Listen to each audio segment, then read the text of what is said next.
வணக்கம் friends, welcome to round about guides YouTube channel. எல்லாரும் எப்படி இருக்கீங்க? நல்லா இருக்கீங்களா? ஒவ்வொரு நாளும் ஒவ்வொரு கோயிலை பத்தி டீட்டெயிலா இந்த சேனல்ல பார்த்துட்டு வரோம் இல்லையா? இன்னைக்கு நம்ம பார்க்க போற திருக்கோவில் காஞ்சிபுரத்தில் உள்ள அருள்மிகு அழகிய சிங்க பெருமாள் திருக்கோவில். இந்த கோயிலை பத்தி டீட்டெயிலா தெரிஞ்சுக்கலாமா? பெருமாளின் மங்களாசாசனம் பெற்ற 108 திவ்ய தேசங்களில் இது 47வது திவ்ய தேசம் ஆகும். நரசிம்மரின் மேல் உள்ள விமானம் கனக விமானம். இந்த பெருமாளை பிருகுமுனிவர் தரிசனம் செய்துள்ளார். கோவில் சுற்றுப்பிரகாரத்தில் சுதர்சன சக்கரத்தால் தனி சன்னதியில் வீற்றிருக்கிறார். நரசிம்மருக்கு எதிரில் உள்ள கருடாழ்வார் நரசிம்மரின் முக்கரம் தாளாது சற்றே தலை சாய்த்து பயத்துடன் இருப்பது மிகவும் அதிசய அமைப்பாகும். புராண வரலாற்றின்படி இந்த பெருமாள் பிருகு முனிவருக்கு கனக விமானத்தின் கீழ் கிழக்கு நோக்கி நின்ற திருக்கோலத்தில் காட்சி கொடுத்ததாக ஐதீகம். பேயாழ்வார் இத்தலத்தினை உப்பிலியப்பன் கோவில், கும்பகோணம், திருப்பதி போன்ற தலங்களுக்கு இணையாக பாடியுள்ளார். இதிலிருந்து இத்தலத்தின் சிறப்பை அறியலாம்.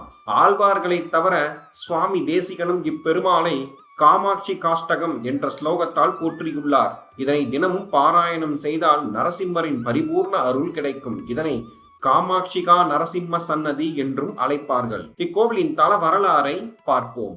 திருமாலின் அவதாரங்களில் மிகவும் போற்றப்படுகிற அவதாரம் நரசிம்ம அவதாரம். பெருமாளின் காக்கும் குணம் உடனே வெளிப்பட்ட அவதாரம் இது. பக்தனின் வார்த்தையை பகவான் உடனே காப்பாற்றிய அவதாரம் இது. வேல் என்ற சொல்லுக்கு ஆசை என்று பொருள். இரண்யனை வதம் செய்த பின் பகவான் நரசிம்மர் அமைதியை விரும்பினார்.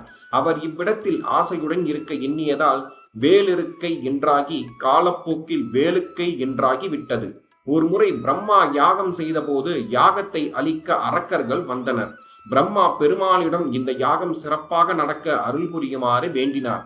பிரம்மாவின் வேண்டுதலை ஏற்றார் பெருமாள். முன்பு பிரகலாதனுக்காக நரசிம்ம அவதாரம் எடுத்த அதே திருக்கோலத்துடன் ஹஸ்திசைலம் என்ற குகையிலிருந்து புறப்பட்டு வேள்வியை அழிக்க வந்த அசுரர்களை விரட்டினார்.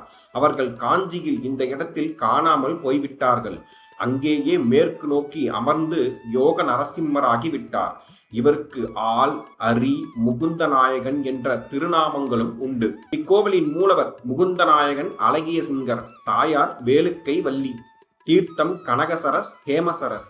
புராண பெயர் திருவேலுக்கை, வேலுக்கை. கோவில் திறந்திருக்கும் நேரம் காலை 7 மணி முதல் 11 மணி வரை, மாலை 5 மணி முதல் இரவு 7:30 வரை திறந்திருக்கும். இக்கோவில் காஞ்சிபுரம் பஸ் ஸ்டாண்டில் இருந்து கிழக்கே 1 கிலோமீட்டர் தூரத்தில் உள்ளது. அருகில் உள்ள ரயில் நிலையம் காஞ்சிபுரம், அருகில் உள்ள விமான நிலையம் சென்னை. மீண்டும் ஒரு நல்ல பதிவில் உங்களை சந்திக்கிறேன். இந்த வீடியோ உங்களுக்கு பிடித்திருந்தால் லைக், ஷேர், சப்ஸ்கிரைப், கமெண்ட் செக்ஷனில் கமெண்ட் செய்யவும். நன்றி, வணக்கம்.